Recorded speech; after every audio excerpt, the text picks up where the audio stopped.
네, 오늘 말씀의 주제는 엘리야의 재림입니다.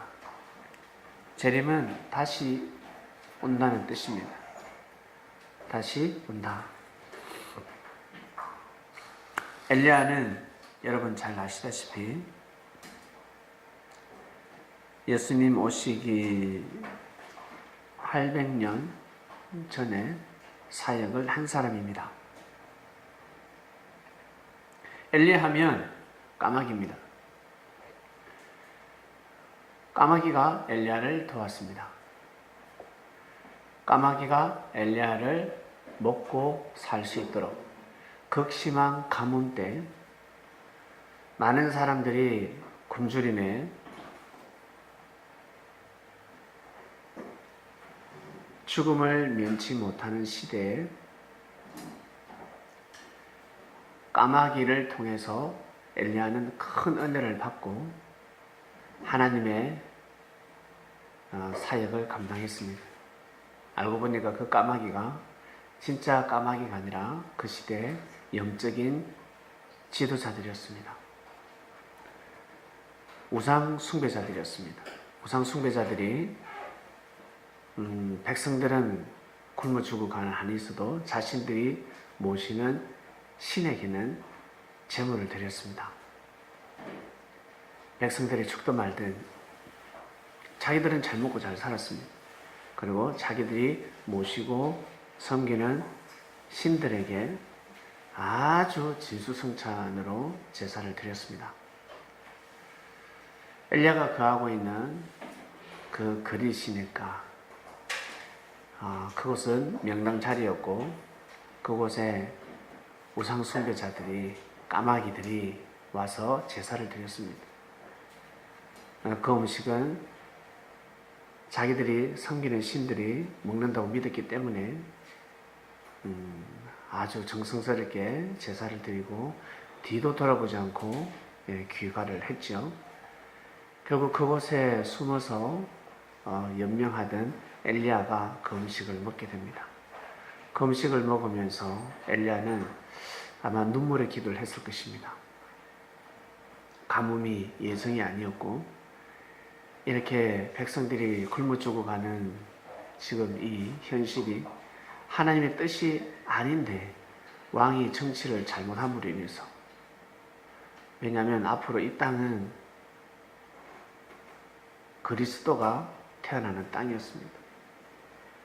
그리스도가 태어난 땅이었기 때문에 너무나 중요한, 이스라엘 너무나 중요했습니다. 여러분 혹시 한 3대, 4대 후손 중에 만약에 대통령이 태어난다. 이미 예정되어 있다. 대통령이 태어난다. 하나님이 대통령을 창조한다 했다. 그러면 여러분 어떤 삶을 살겠습니까? 절대 불법을 행하면 아니 됩니다. 절대 사상범이 되면 아니 되고 항상 덕을 베풀며 살아야 합니다. 항상 가정을 위해서 사는 것이 아니라 이웃을 위해서, 그리고 나아가서 그 민족을 위해서 살아야 됩니다. 국가를 위해서 살아야 합니다. 그 지역을 위해서 살아야 합니다.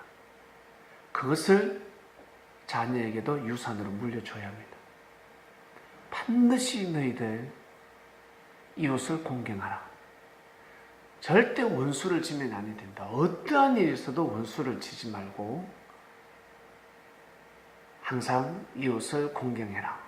그리고 이 땅을 사랑해라. 반드시 사랑해야 된다. 이 사상이 끊어지면 안 됩니다. 이 정신의 그 핏줄이, 흐름이 절대 끊어져서는 안 됩니다. 왜 대통령이 태어나니까? 대통령이 태어나니까. 대통령이 태어나는 가정은, 가문은 사상이 달라야 합니다. 사람들은 이것을 모르고 살아왔고 앞으로도 살아가고 있고, 이스라엘 땅은 그리스도가 태어나는 땅입니다. 그래서 어떠한 일이 있어도 하나님을 경외해야 합니다. 그 민족들은 하나님을 경외하는 민족이 되어야 합니다. 그런데 하나님을 경외하는 마음들이 사라지기 시작합니다. 왜? 극심한 핍박 때문에. 그 왕이 부인의 힘을 입어서 종교 탄압에 들어갔습니다. 우리 일제치하 탄압이 있듯이 종교 탄압이 들어갔습니다. 잡혀가면 감옥형입니다. 잡혀가면 고문을 당합니다. 잡혀가면 가족이 멸문지하를 당하게 됩니다. 큰일 납니다. 아주 심각한 때였습니다. 아주 종교 탄압이 심했습니다. 그래서 하나님께서는 이에는 이, 눈에는 눈, 쇼크에는 이 정신 나간 사람한테는 몽둥이가 약이지 않습니까? 미친놈한테는 몽둥이가 약입니다. 한 차례 때려야 봐요. 그래서 하나님께서 몽둥이를 들었습니다. 정신 차리라고. 그것은 바로 가뭄이었습니다. 너희들이 그토록 믿고 사랑하고 섬기는 신이 진짜 먹여주는지 한번 보자. 풍요의 신, 바알. 바알 신을 믿으면 부자가 된답니다. 잘 먹고 잘 산다고 합니다. 계속 풍년이니까, 농사가 잘 되니까. 결국 하나님께서는 가뭄을 선포하십니다. 바알 신을 섬기는 자들이 더 극적으로 우상을 숭배하게 되죠.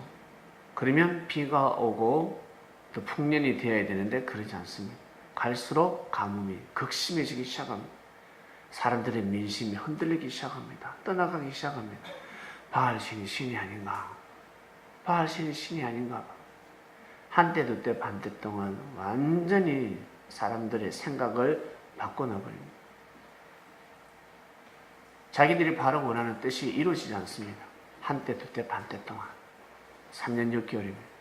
3년 6개월 동안 비가 오지 않았습니다. 그러면 아무것도 이루어질 수가 없습니다.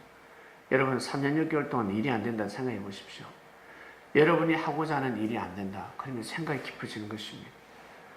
내가 믿는 신에게 그토록 기도하고 고백하고 구하고 열심을 내는데도 불구하고 이루어지지 않습니다. 뜻이 이루어지지 않습니다. 그러면 생각이 깊어지는 것입니다. 엘리야는 그 시대에 하나님의 섭리를 알았습니다. 그래서 목에 칼이 들어와도 하나님의 말씀을 선포했습니다. 그 시대의 가뭄은 바로 하나님의 뜻이었습니다. 하나님이 하시는 일이었습니다. 하나님이 하시는 일. 그래서 3년 6개월만 딱 견디면 됩니다. 아무리 힘들고 어려워도 3년 6개월 동안 하나님을 경외해야 합니다. 어떠한 일이 있어도 하나님을 불신하면 아니 됩니다. 여러분 힘들고 어려울 때가 있습니까? 나 진짜 못 살겠다. 물질 때문에 못 살겠고, 그리고 남녀 간의 사랑 때문에도 못 살겠고, 내가 하는 일이 이루어지지 않아 왜 이럴까? 여러분 3년 6개월만 딱 한번 견뎌보시길 바랍니다. 그 안에 모든 것이 해결됩니다. 그 안에 다 해결되게 되어 있습니다. 사람들은 이 기간 동안은 하나님께서 저울질하는 기간인데 사람들은 이 땅 하나님이 버렸다. 그리고 하나님은 나를 버렸구나. 수많은 사람들이 하나님을 불신하게 됐고 바알신도 불신하게 되고 그때 엘리야는 사람들을 찾아다니면서 하나님을 불신하지 말라 하였습니다. 이 땅이 어떤 땅인데 절대 불신하지 말라 하였습니다. 다윗의 하나님을 기억하라 하였습니다. 그리고 아브라함, 이삭, 야곱, 요셉의 하나님을 기억하라. 어떠한 일이 있어도 우리는 율법을 중심해야 된다. 하나님을 경외해야 된다라고 선포했습니다.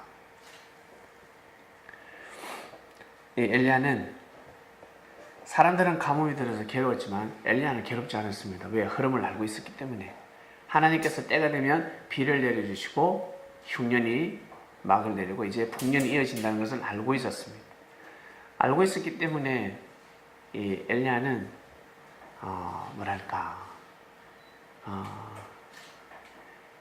인생의 공고가 없었습니다. 이것이 바로 믿음입니다. 보이지 않고 엘리야를 믿었습니다. 여러분 혹시 기도하시다가 응답을 받으신 적이 있으세요? 기도하다가 응답 받아보십니다. 그 기도는 반드시 이루어집니다. 그 응답은 반드시 이루어집니다. 엘리야가 응답을 받았습니다. 어떤 응답? 여러분들이 받았던 응답 그대로.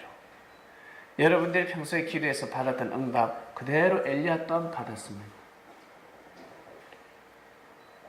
엘리야는 믿었기 때문에 그 시대에 역사를 쓸 수가 있었습니다. 여러분, 여러분이 그 응답을 믿으셔야 그 기도의 응답의 주인이 될 수가 있습니다. 응답을 받으면 무엇합니까? 믿지 못하면 아무 소용이 없습니다. 믿을 수 없는 상황에서 믿는 것이 바로 믿음입니다. 이 말씀을 들으신 분들은 꼭 깊이 생각해 보시길 바랍니다. 나는 정말 믿을 수가 없어. 그럴 때 믿어보시길 바랍니다. 하나님의 섭리라고 믿으십니까? 엘리야는 믿었습니다. 엘리야는 사람들에게 하나님이 함께 하신다. 믿으라 하였습니다. 사람과 가부에게 믿으라 하였습니다. 가부여 믿으라.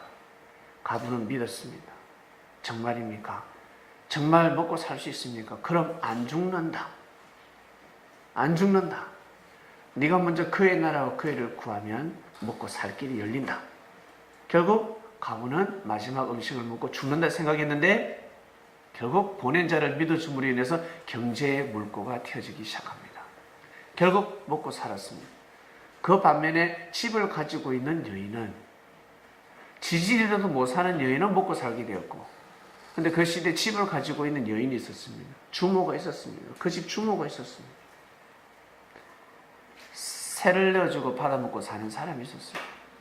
이 여인은 똑같이 엘리야로부터 말씀을 들었는데 그만 자기 아들이 죽어버립니다. 아니, 독생자죠, 독생자. 하나밖에 없는 외동아들이 죽어버렸습니다. 심각합니다. 엘리야가 눈물을 흘리면서 그 여인의 아들을 위해서 기도를 해줍니다. 이 아들을 살려달라고. 결국 아들은 살아나고 그제서야 이 여인이 말을 내뱉습니다. 뭐라고 합니까? 그토록 말씀을 많이 들었는데도 정신 못 차렸습니다. 이제야 내가 당신에 비해서 나오는 말씀이 하나님의 말씀이라는 것을 믿겠습니다 라고 고백합니다. 그제서야 고백합니다. 이렇게 사람들은 화를 당하고 나서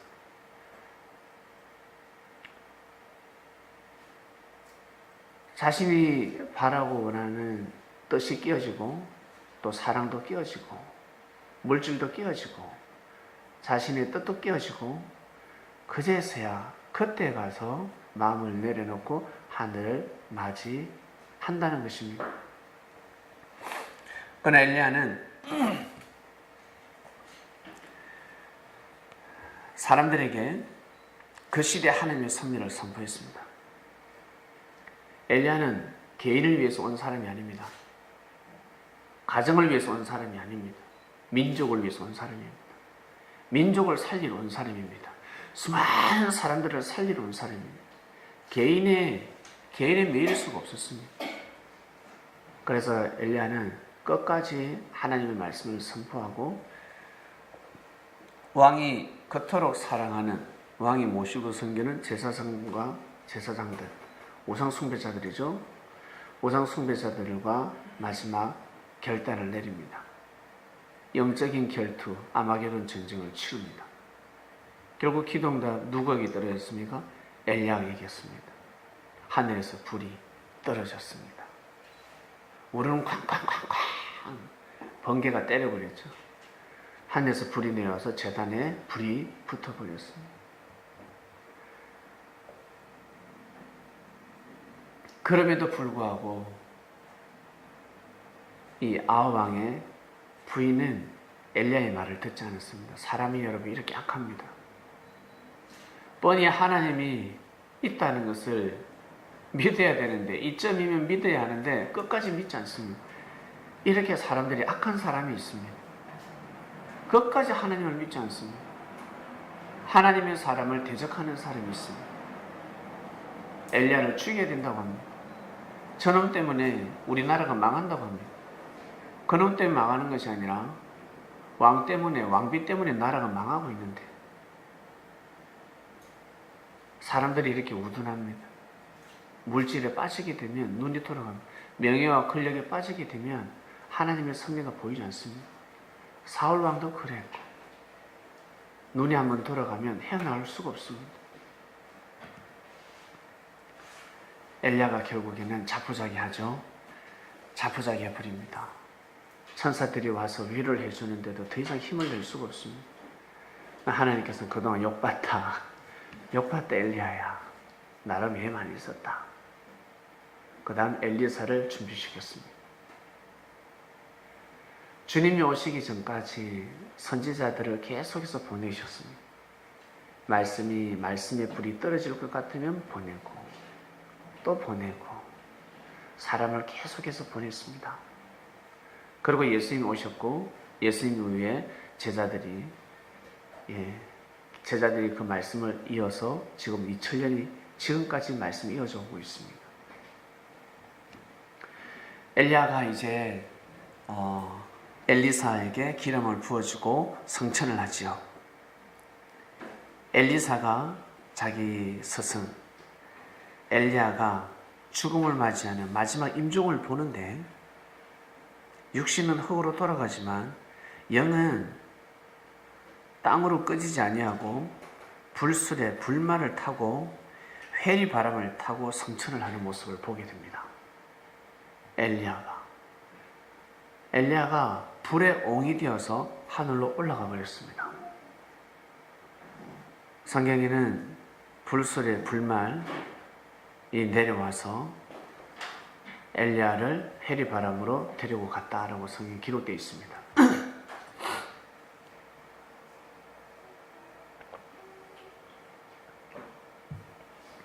이렇게 해서 엘리야는 자신의 사역을 마칩니다. 그리고 400년이 지난 후에 구약의 마지막 선지자라 할 수 있습니다. 말라기가 뭐라고 하냐면 하나님의 섭리가 이 땅에 도래하는데 하나님이 오시는데 그 전에 선지 엘리야가 먼저 온다 했습니다. 하나님의 역사가 도래하기 전에, 그러니 하나님이 오시기 전에 하늘로 올라간 선지 엘리야가 먼저 온다 하였습니다. 말라기 선지자의 말씀 중에 아주 큰 핵심이 말씀이었습니다. 그래서 사람들은 엘리야를 기다리고 있었습니다. 하나님의 섭리를 맞이하기 위해서는 엘리야가 와야 됩니다. 엘리야가 오면 하나님의 역사가 도래했다는 것입니다. 그래서 엘리야를 기다리고 있었습니다. 근데 100년이 지나고 200년이 지나고 300년이 지나도 엘리야가 오지 않습니다. 400년이 지날 즈음에 이스라엘 땅이 시끌벅적이라 그럽니까? 요란해지기 시작합니다. 볼게요. 유대왕 헤롯 때 아비야 반열에 제사장 하나가 있는데 사가랴입니다. 그의 아내는 엘리사벳입니다. 이 두 사람은 결혼을 해서 오손도손 잘 살고 있었습니다. 하나님을 경외하는 자들이었습니다. 이 두 사람은 하나님 앞에 의인이었습니다. 하나님의 모든 계명을 규례대로 흠없이 행하고 지키는 자들이었습니다. 그러니 참으로 하늘로부터 축복받은 자고 사람들에게 존경받는 사람이었습니다. 그러던 어느 날 천사가 사가랴에게 나타납니다. 깜짝 놀라죠. 무서워 말라. 너의 기도가 들렸다 합니다. 왜? 아기가 안 생기니까. 제사장인데 애를 낳아야 하는데 애가 안 생깁니다.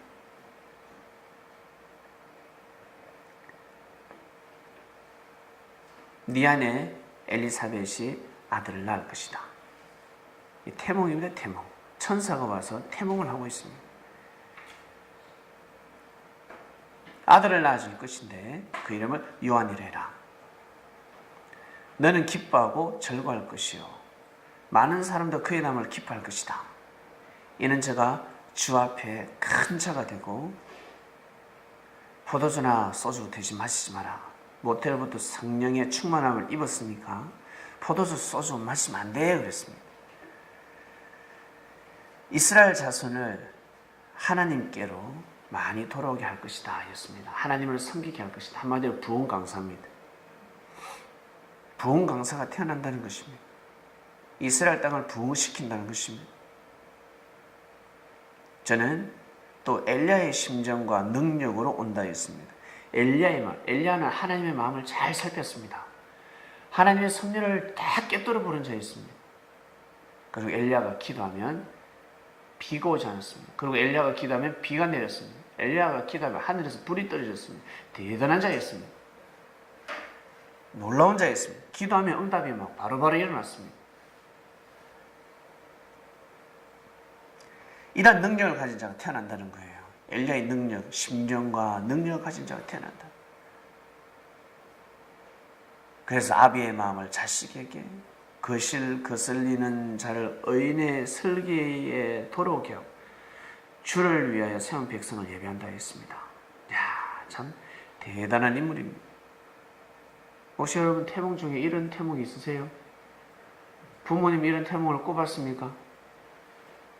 이런 태몽은 드뭅니다. 아마 없을 거예요. 야, 대단합니다.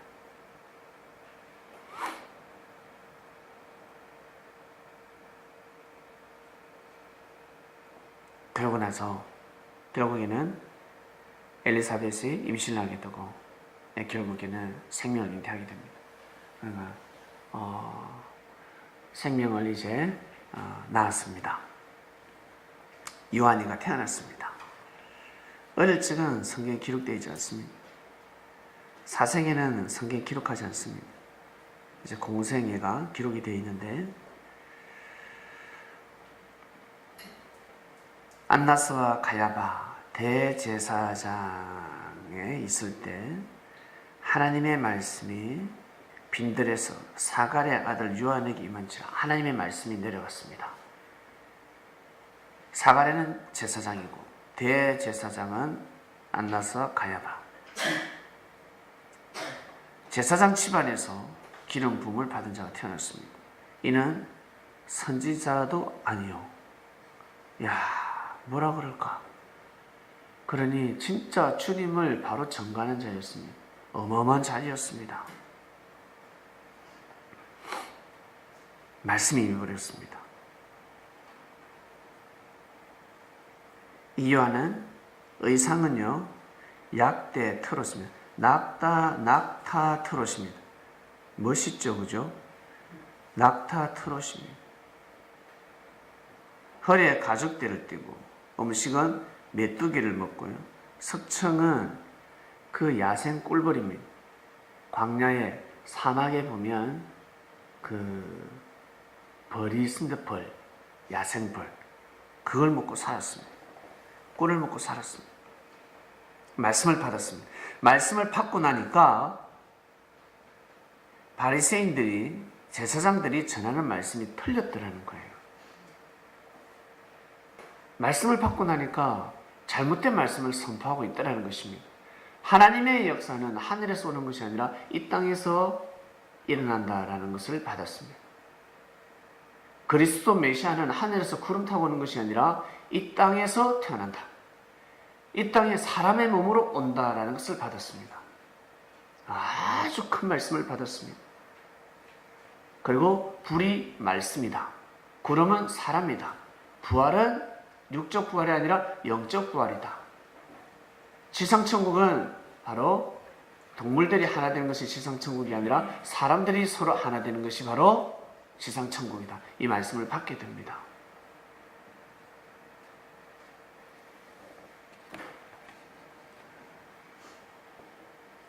그리고 한 가지 더 말씀을 받게 되는데 세례요한은 자기가 어떠한 일을 해야 되는지를 알게 됩니다. 어떠한 거냐면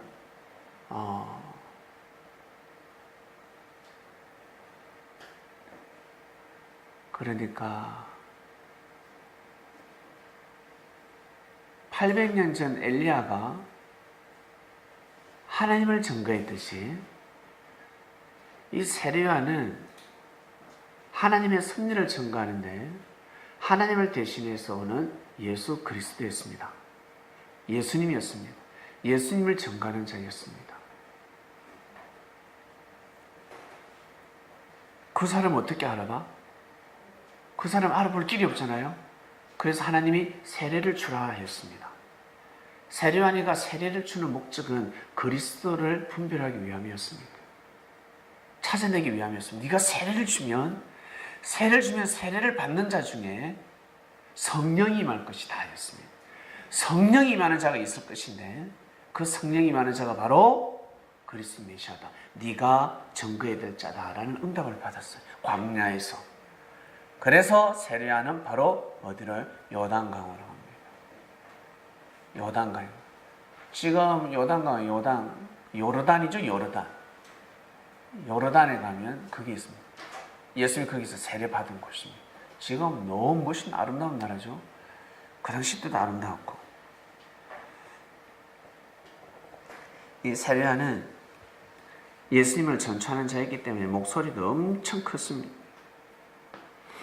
세례를 베푸는데 바리새인들이 사두개인들이 왔습니다. 이들은 하나님의 섭리를 거역하는 자들이었습니다. 사람의 마음을 괴롭히는 자들이었습니다. 무엇으로? 하나님의 말씀으로 사기치는 자들이었습니다. 어쨌든 사람들 호주머니에서 돈이 많이 나오길 바랬습니다. 그리고 종처럼 부려먹었습니다. 교만했습니다.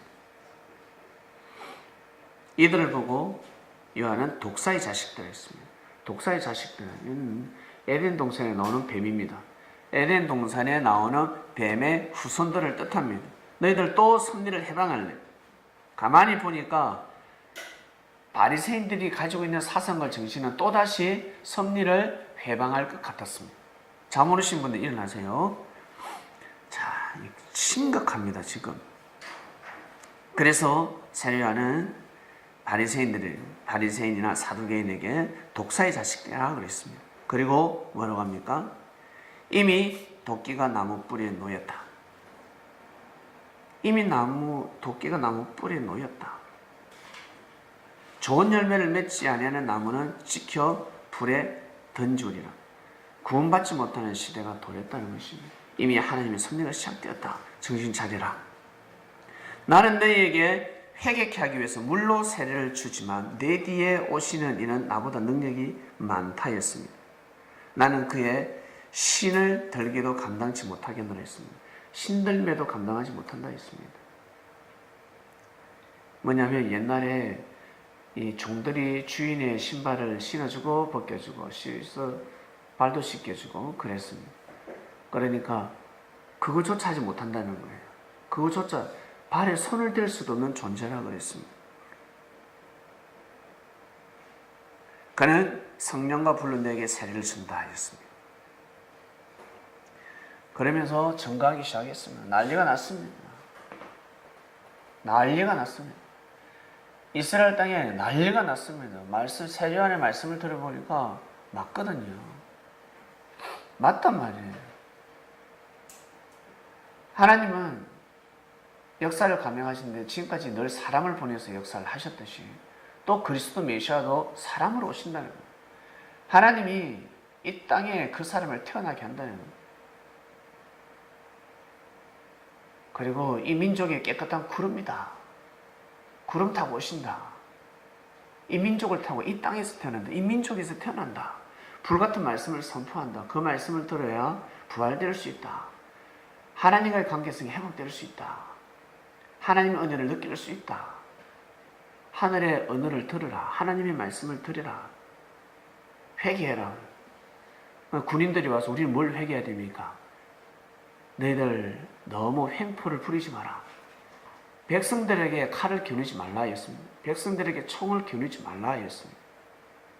부자들에게는 가난한 자들에게 베풀어라. 부자들이 와서 또 우리가 어떻게 하면 주를 맞이할 수 있습니까? 했습니다. 오시는 하나님 보낼 주님을 어떻게 하면 맞이할 수 있습니까? 너희들 욕심을 내려놔라. 교만하지 마라. 그건 하나님이 주신 축복인데 그 그 물질을 가지고 가난한 자를 돌보도록 하라 하였습니다. 이렇게 해서 사람들에게 그리스도를 맞이할 수 있는 마음을 가르쳐 줬습니다. 꼭 맞이해야 된다. 그리스도를 꼭 맞이해야 된다. 너희들 그때가 도래했다 했습니다. 그렇게 세례를 베풀고 있을 때 세상에 예수님을 만나게 됩니다. 그렇게 세례를 베풀고 있을 때 예수님을 만나게 됩니다.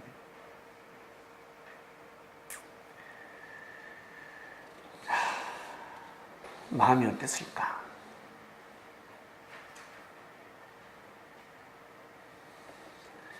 예수님이 세례를 받으러 오셨을 때 예수님이 물에 들어갔다가 그 당시 때 세례는 침례였습니다. 잠수 물에 쑥 들어가야 합니다. 들어갔다가 탁 나오는데 세상에 예수님의 머리에서 성령이 임하기 시작합니다.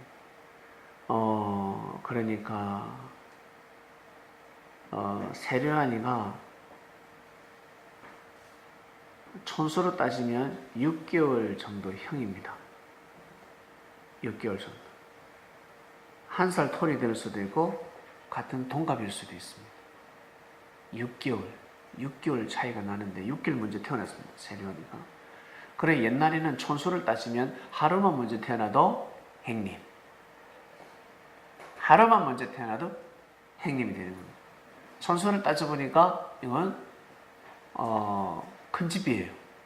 큰 집. 그러니까 아주 가까운 혈통이었던 것 같아요. 보니까 자기 집안의 혈통입니다. 근데 세상에 세례를 베풀었는데 성령이 맺습니다. 세례하니까 얼마나 놀랐을까. 눈을 씻고 또 씻고 또 씻고 보는데 성령이 머물러 있습니다. 비둘기 같은 성령이 내려왔습니다. 얼마나 놀랐겠습니까? 그때 세례하는 기도 응답을 받았죠. 평소에 자기가 증거해야 될 사람을 만났습니다.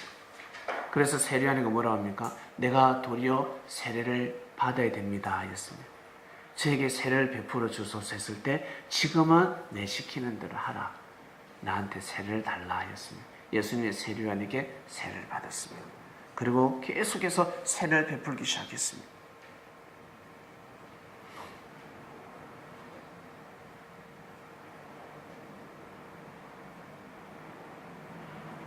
세례요한이가 역사를 일으키다 보니까 제사장과 의뢰인들이 세례요한을 찾아옵니다. 도대체 니 누구냐? 니 누구냐 도대체? 너 그리스도냐? 네가 그리스도냐라고 물어봅니다.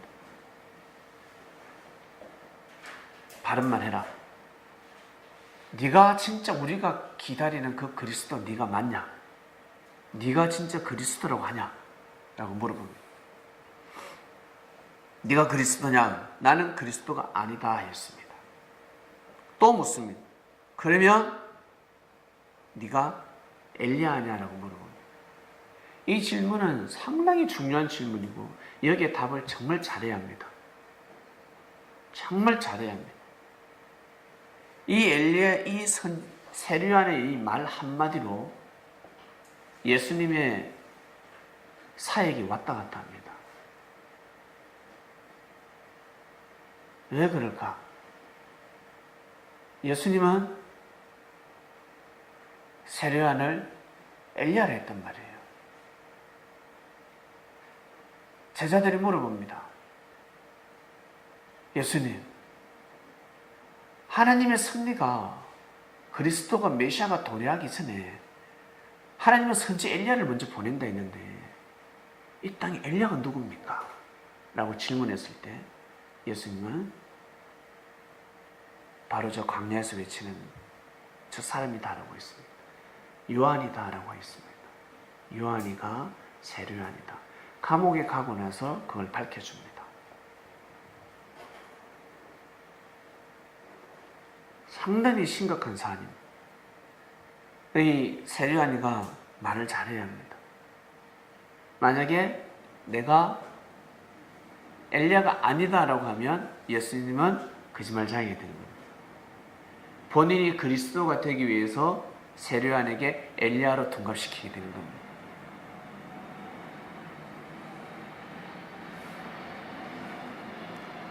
나는 엘리야가 아니다 했어. 나는 엘리야가 아니다. 그럼 또 묻습니다. 그러면 선지자냐? 나는 선지자도 아니다. 요한이가 뭐라고 합니까? 나는 성령이 비둘기같이 하늘에 내려와서 그 위에 머무르는 것을 나는 증거하는 자다 하였습니다. 내가 보니까 성령이 비둘기같이 하늘로서 내려와서 그 위에 머물렀더라. 나도 그를 알지 못하였으나 나 알지 못했다라고 합니다. 나도 그를 알지 못했지만 나를 보내서 물로 세례를 주라 하신 하나님이 나에게 말씀을 하셨는데 성령이 내려서 누구 위에든지 머무는 것을 보거든 그가 곧 성령으로 세례를 주는 줄 알아라 라고 했다. 그래서 나는 세례를 계속 줬다는 것. 세례는 죄를 사해 주는 겁니다. 회개하라는 것. 회개하라는 것. 여러분 깨끗하려면 어떻게 해야 됩니까? 목욕해야 되지 않습니까? 깨끗하기 위해서는 목욕을 해야 됩니다. 아니면 냄새 납니다. 마음을 깨끗이 해야 되듯이 육신을 깨끗이 해야 됩니다.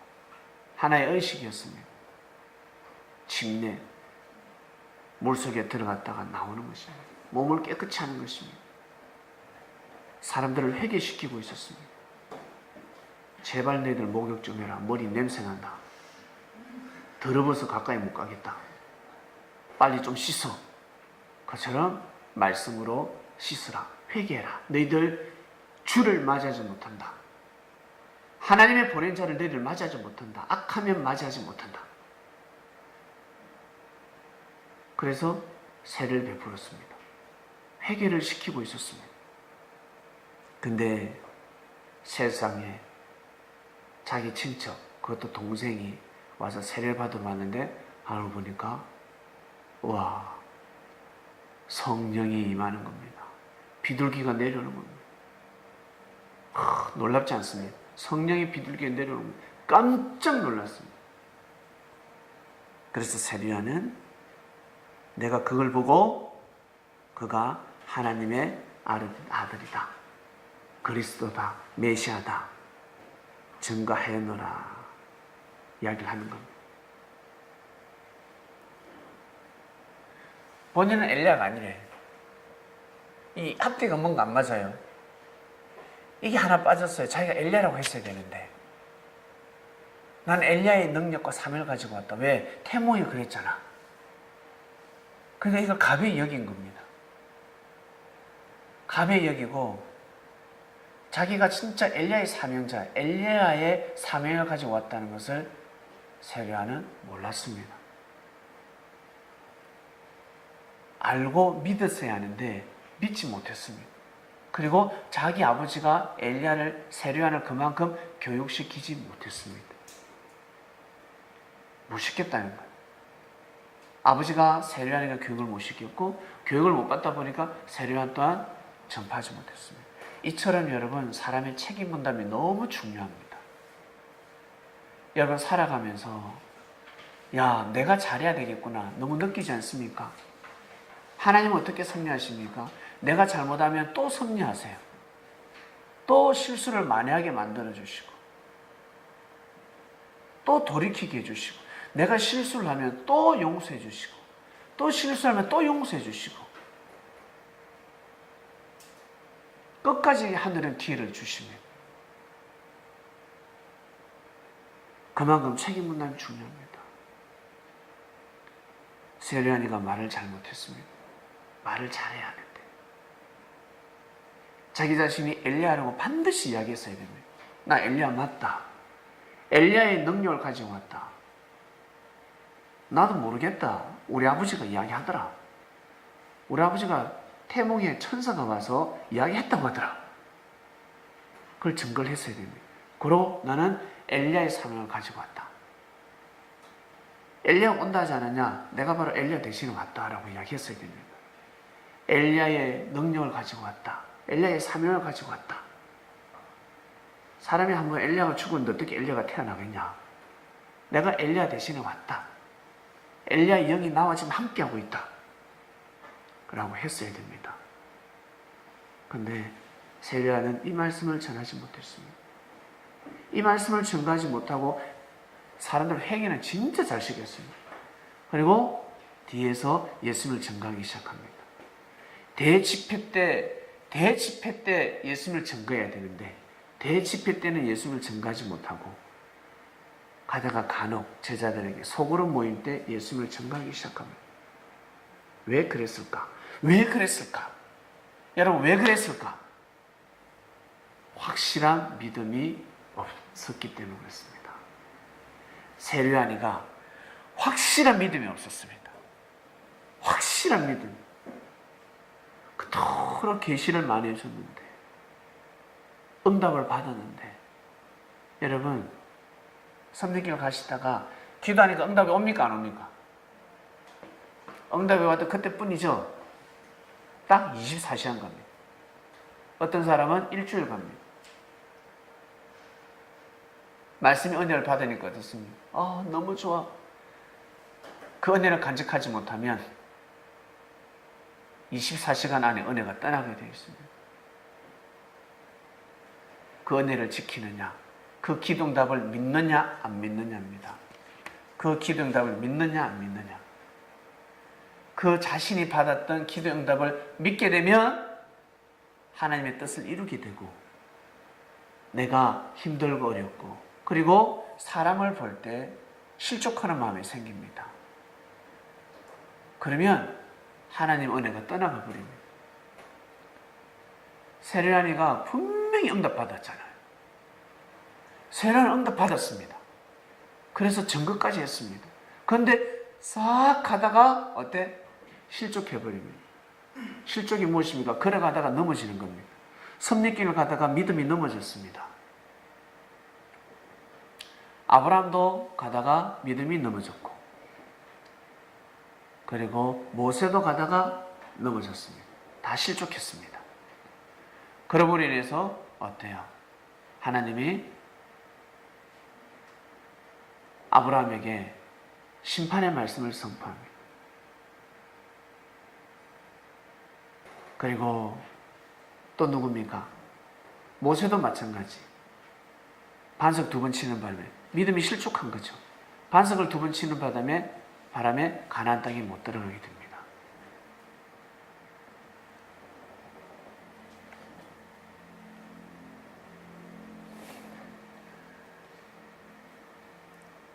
사람이 실족하면 어떠한 일이 일어나는 줄 아세요? 하지 말아야 될 말을 하게 되어 있습니다. 실족하면 어떤 말이 나오냐면 육적인 말이 나오기 시작합니다.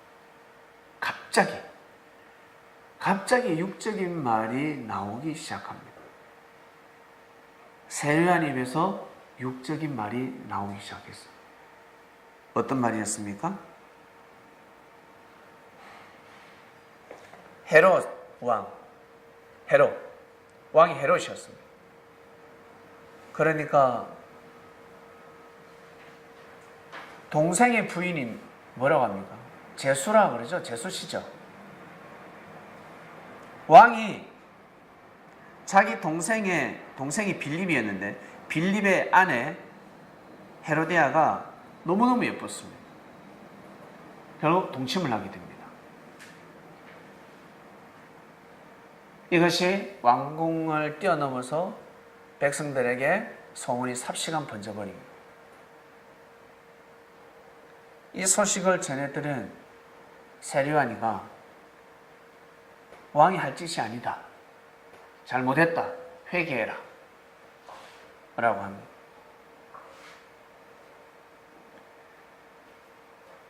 세류안이가 헤롯 왕을 대면했을 때 당신은 그 여자를 취하는 것이 옳지 않다. 잘못됐다. 회개하세요. 라고 했습니다.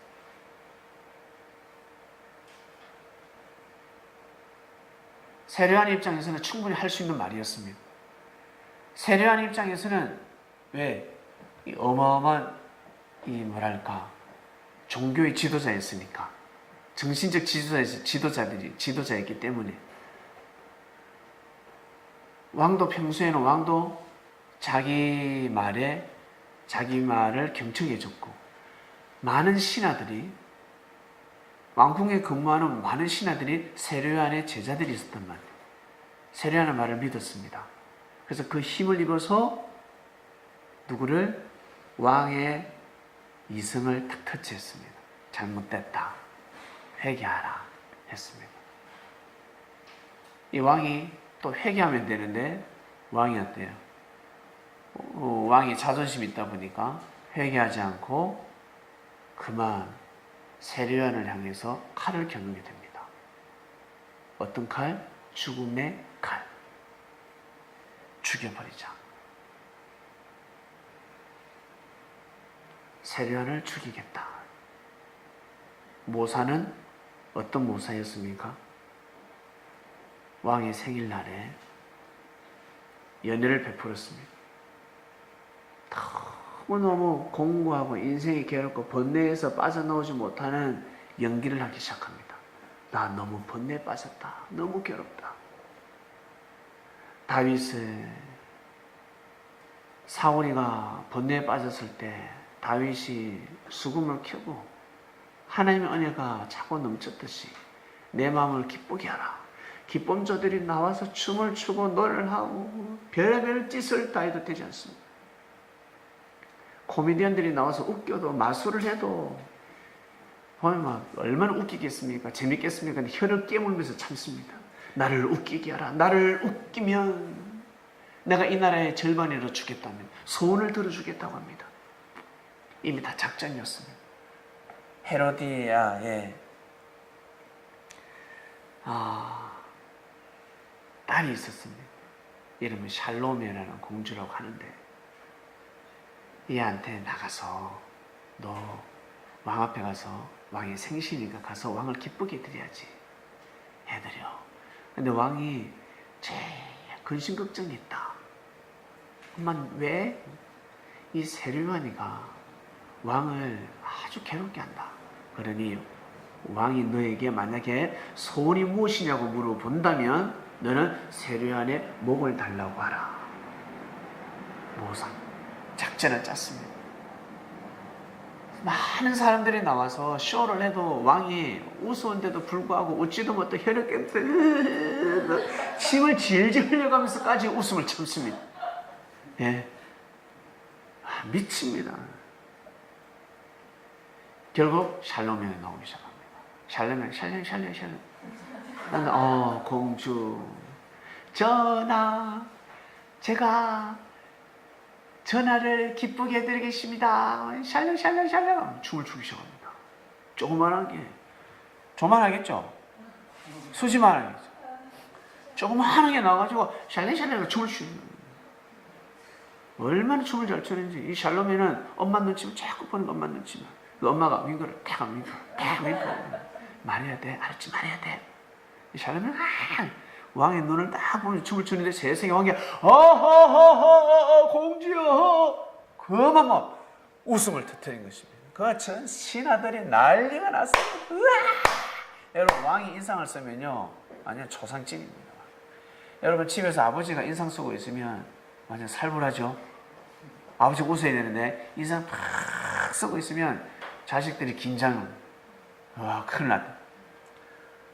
그때는 뒤꿈치 들고 다녀야 되잖아요. 집에서.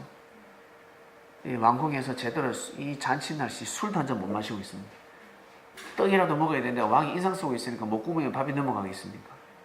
그런데 공주가 나올 때 샬롬이가 샬롬 하면서 춤을 췄는데 결국은 왕이 웃기 시작합니다. 신하들이 난리가 난 겁니다. 좋아가지고. 그리고 왜 그날 세례요한은 사면 되는 날이거든요. 특별 사면, 왕의 생일날 사면 되는 날이에요. 왜? 다 청을 올렸으니까, 상소를 올렸으니까 풀어달라고, 세례요한을 풀어달라고. 세례요한의 제자들로 다 기다리고 있었습니다. 때를 맞이 우리 스승을 모시려고. 선생님 고생 많았습니다. 기다리세요.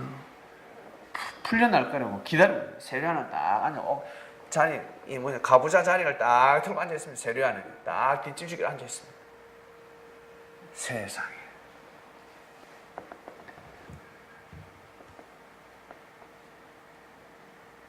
왕이 샬롬의 공주야, 이리 가까이요. 내 품에 안겨라. 이리 온. 손 들어주세요, 손. 마치 왕자하고 결혼해달라는 분위기였어요. 아주 멋있는 왕자하고 결혼을. 그래, 네 손이 무엇이냐? 누구하고 결혼하고 싶어? 왕자하고 결혼하고 싶어? 아니야. 뭐든지 다 들어주마. 이야기는 꼬마애가 뭘 이야기를 하고 있어요? 분위기를 까는 겁니다. 내가 다 들어준다. 이날의 절반을 달래도 내가 들어준다. 공주의 말을 내는. 공주의 말은 엄마가 사인을 보일 때까지 딱 있습니다. 엄마 눈치를 살살 보고 있습니다. 조금 더 기다리라. 조금만 더 기다리라. 눈빛을 보내고 있습니다. 왕이 어허 공주여 답답다. 말을 해라. 왜? 네가 왕이 될래? 농담까지 합니다. 말을 해라 공주야. 내가 손을 다 들어줄게. 전하, 진짜입니까? 진짜 손을 들어줘야 됩니까? 진짜 들어줘야 됩니다. 약속을 받아요. 어허 왕이 약속을 하면 남자가 한마디를 던져도 그거는 거둘 수가 없는데 나는 왕이야. 내가 공주여. 내가 들어주겠다. 어서 말해보라. 라고 합니다. 엄마가 눈치를 탁 줘. 샬롬의 공주가 이래요. 슬퍼합니다. 세례요한의 목을 주세요 라고 해버립니다. 왜? 자기 엄마가 마음고생했잖아. 자기 엄마가 쇼를 하는 거예요. 미워. 나 세례요한 미워. 세례요한 미워. 엄마가 너무 괴로워해. 세례요한이가 미워. 세례요한의 목을 달래. 세상에 이를 어떻게 해야 돼? 미치는 겁니다. 세례요한의 제자들은 털썩 주저앉았거든요. 아이고 씨발 큰일 났다. 오씨. 입에서 씨바가 나오는 거예요. 여러분 일하다가 일 털어져 보면 입에서 바로 여러분 씨바 나오죠. 어떤 옆에서는 뭐예요? 젠장. 어이씨 엿됐다.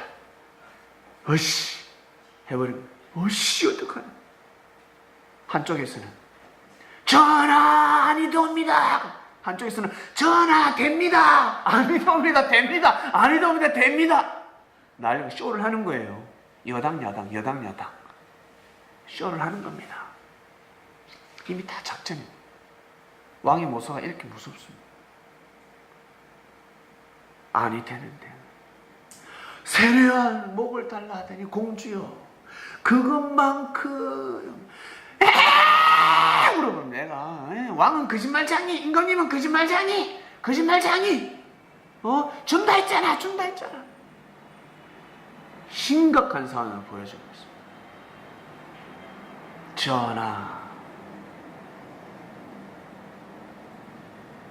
전하가 내뱉은 말씀은 곧 법입니다.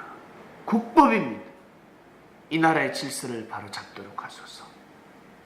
오죽했으면 공주가 세례요한의 목을 달라 했겠습니까?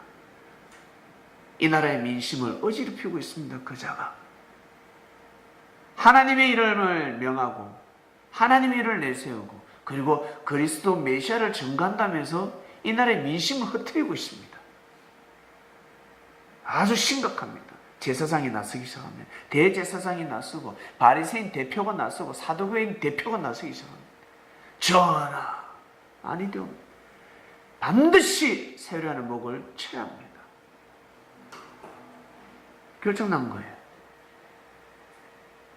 결정 나버렸습니다. 어떻게 해야 됩니까? 어떻게 해야 됩니까? 세란이가 왜 감옥에 갔을까? 왜 갔을까? 실족했습니다. 실족한 사실이 기록이 되어 있는데 세란의 제자들이 면회를 갈 거 아니에요. 특별 면회 갈 거 아닙니까? 면회를 가서 음식도 싸들고 가고 선생님 조금만 기다리세요. 조금만 기다리면 풀려날 겁니다. 우리가 지금 로비하고 있습니다. 왕의 마음을 움직이고 있으니까. 그리고 조금 있으면 생일입니다. 사면 됩니다. 특별히 사면 되니까 기다려 주십시오. 마음고생이 많으십니다. 여러분 뭐 감옥도 좋은 감옥이 들어가 있어요. 아주 좋습니다. 그때 세류안이가 뭐라고 하냐면 야, 야들아 너희들이 한 가지 심부름을 해줘야 되겠다. 말씀하십시오.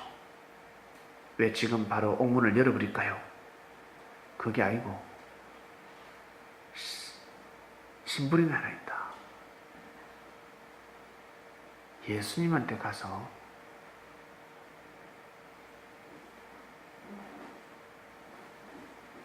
오리랑 거의가 맞는지 한번 물어봐라 그랬습니다. 오리랑 거의가 그리스도가 메시아가 당신이 맞는지 안 맞는지 한번 물어봐라 그랬습니다. 가서 한번 물어봐라. 이게 실족한 거예요. 예수를 향한 믿음이 실족해버린 것입니다. 이 질문이 아니지 않습니까? 이건 질문을 했으면 아니 되는 질문입니다. 할 수 없는 질문을 했습니다.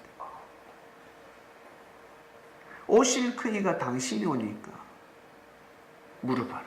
아니면 우리가 다른 일을 기다려오니까 그리스도 메시아를 우리가 또 기다려야 됩니까? 아직 안 왔습니까? 그러니까 예수님이 그리스도 메시아인지 맞는지 안 맞는지 가서 물어보라는 거예요. 기도응답을 받았음에도 불구하고. 그렇죠? 이미 기도응답을 받았잖아요. 세례요한은. 그리고 자기 입으로 증거했잖아. 오실 그이가 맞다고. 어린 양이라고. 그리스도 메시아가 맞다고. 증거했는데 자기가 화가 딱 닫히니까 어때요? 괴로우니까 번뇌 속에 빠지니까 기도응답은 싹 사라져버리는 거예요. 사라져버려요. 진짜 감옥에 가기 전에 예수님을 향한 믿음이 깨어졌기 때문에 진짜 감옥에 가는 겁니다. 자기의 영이 영적인 틀 안에 감옥에 딱 갇혀버리니까 진짜 육신의 감옥에 가버리는 겁니다. 마음이 믿음이 깨어지면 삶은 어디 번뇌 속에 갇혀버린다. 영적인 감옥에 갇혀버린다. 나올 수가 없다. 그래서 인생이 그토록 괴로운 거다. 믿음이 깨어지면 번뇌에 빠져버리게 되어 있습니다. 세례요한이가 믿음이 깨어져 버렸습니다. 이런 통곡할 일이 어디 있습니까?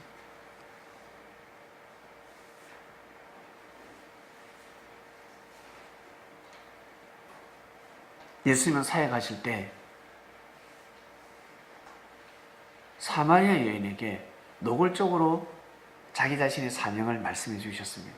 이 여인이 예수님이 하시는 말씀이 너무 달고 오묘하거든요.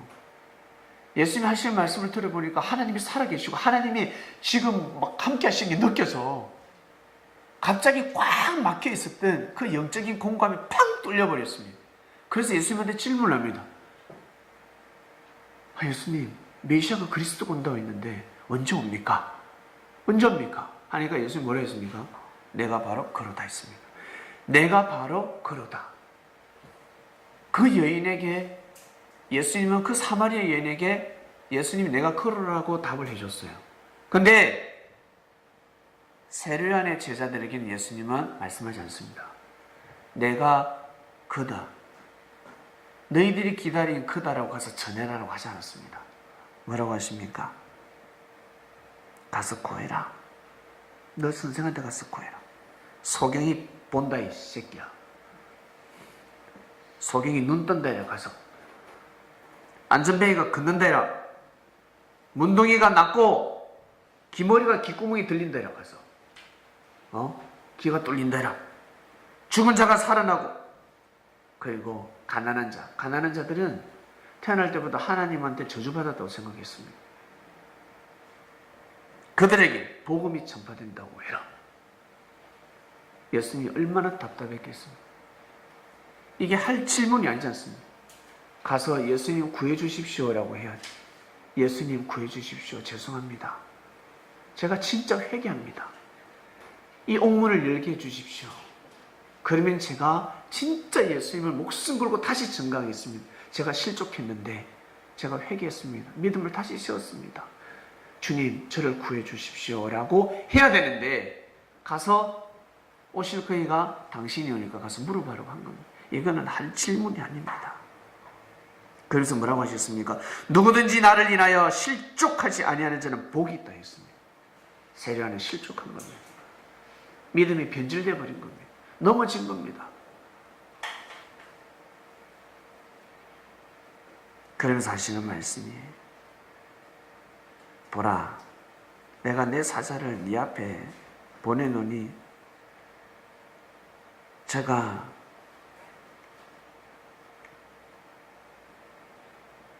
네 길을 네 앞에 예비하리라 하신 것이 이 사람에 대한 말씀이니라.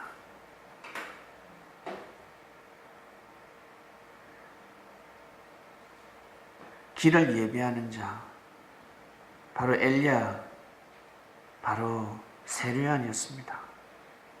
내가 진실로 너에게 말하노니 여자가 낳은 자 중에 세례요한보다 더 큰 이가 일어남이 없도다. 그러나 천국에서는 극히 작은 자가 저보다 크니라 해버렸습니다. 율법, 구약의 율법, 선지자의 예언들은 세례요한까지입니다. 내가 오기까지 위함인데 내가 오기까지 다 예언되어 있는 것이었는데 마태복음 11장 14절 만일 너희가 절개받을진대 오리라는 엘리야가 곧 이 사람이니라 예수님 밝혔습니다. 오리라는 사람이 바로 이 사람이다. 엘리야가 온다 하지 않았냐? 그 엘리야는 바로 세례요한이다 라고 했습니다. 이미 태몽이 꺼냈습니다. 누가복음을 읽어보면 나와 있습니다. 엘리야의 심정과 능력으로 주 앞에 가서 아비의 마음을 자식에게 그 시들리는 자를 의인의 슬기로 돌아오게 하고 주를 위하여 세운 백성이 예배하리라 하였습니다. 여러분, 이미 세례요한은 엘리야의 심정과 능력을 가지고 왔습니다. 세례요한은 어떠한 일이 있어도 예수님을 전거해야 될 자였습니다. 영적인 왕을 못 믿으니까, 영적인 왕을 못 믿으니까 육적인 왕의 흠을, 실수를 어때요? 심판함으로 인해서 결국 감옥에 가버립니다. 그리고 어떻게 됐습니까? 세례요한이가 왕이 못 견디는 척하면서 공주야, 진짜 세례요한의 목을 쳐야 되겠냐? 그만큼은 안 된 하려고 하는데 장하나는 거짓말쟁이! 난리가 납니다. 울고 불고 막 앙탈 부리고 앉아가지고 막 뒤로 확 놓고 다인이 뒤로 뒤집어지는 거 봤죠? 막 뒤집고 막 돌고 난립니다. 난리를 피웁니다. 왕이 신하에게 세례요한 목을 가져오도록 하라. 그리고 왕은 괴로운 척합니다. 웃을 수가 있나? 마음속은 아싸, 이 새끼 나를 대적해 감히. 결국 신하가 군사를 끌고 감옥에 갑니다. 세례요한은 할렐루야 어서 와라, 왜 이렇게 늦게 왔냐 이 새끼들아, 문 열어라 이러잖아요.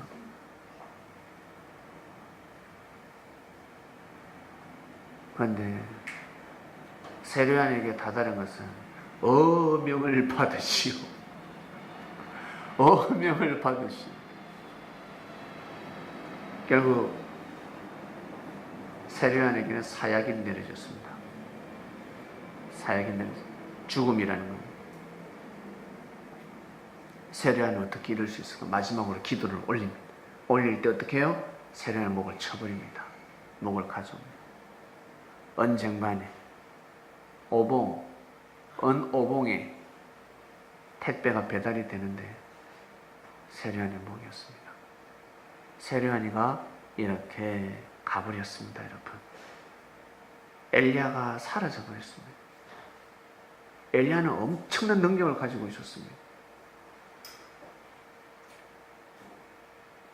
엘리야가 없으면 비가 오지 않았습니다. 엘리야가 있어야 비를 내릴 수 있었습니다. 그 정도의 능력을 가지고 있었습니다. 세례요한이 없으면 이스라엘 사람들에게 은혜의 담배를 내려줄 수가 없었습니다. 은혜의 담배를 내려주는 심령의 마음의 강박한 마음들을 다 열어줘야 합니다. 양심을 일깨워줘야 합니다. 비를 내려줘야, 물로 세례를 줘야, 비를 내려줘야 땅에 싹이 올라오는 것처럼 세례를 줘야 예수님을 맞이할 수가 있었습니다. 세례요한이가 세례를 주면서 예수님을 증거했어야 됩니다. 모아놓고 대집회를 해야 됩니다. 나는 저분을 위해서 왔다. 사회를 보고 대표 기도를 하고 예수님을 단상에 모셔서야 합니다. 엘리야는 재림을 했는데 누굴 통해서? 세례요한을 통해서. 엘리야는 한번 흙으로 돌아갔기 때문에 올 수가 없습니다. 엘리야의 사명을 가진 육신이 그 땅에 태어난 것입니다.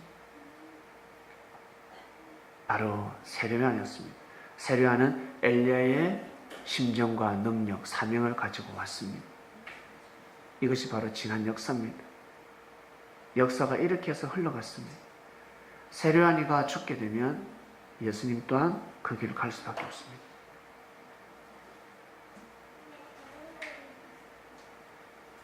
오늘 말씀은 엘리야의 재림에 대한 말씀이었습니다. 기도하고 마치겠습니다. 하나님 아버지 감사합니다. 오늘 말씀은 엘리야의 재림에 대한 말씀이었습니다. 엘리야가 다시 온다 했는데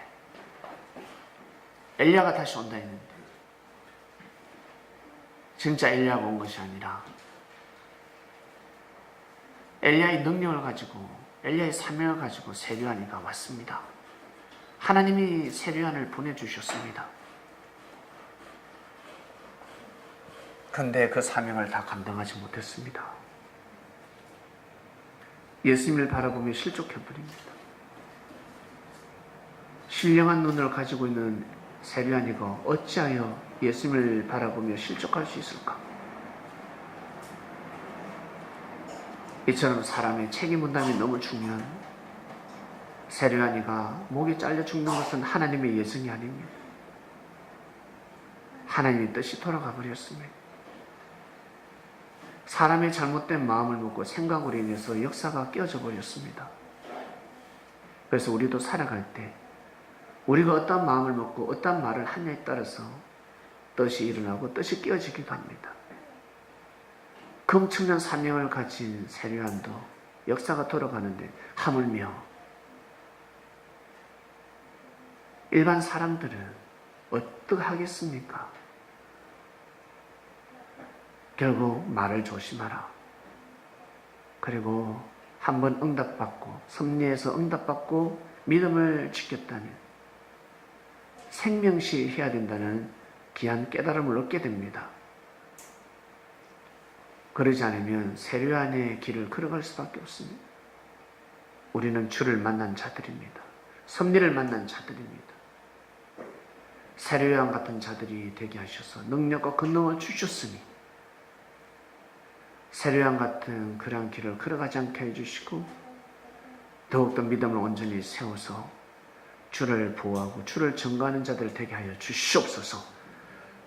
감사함을 드립니다. 말씀을 듣고 은혜를 받고 마음으로 다짐하는 자들, 그리고 기도하는 자들 하나님 기억하여 주시고 주님을 모시고 섬기는 자들 되게 하여 주시옵소서. 감사함을 드리며 사랑하는 우리 주님의 이름으로 기도드립니다. 아멘.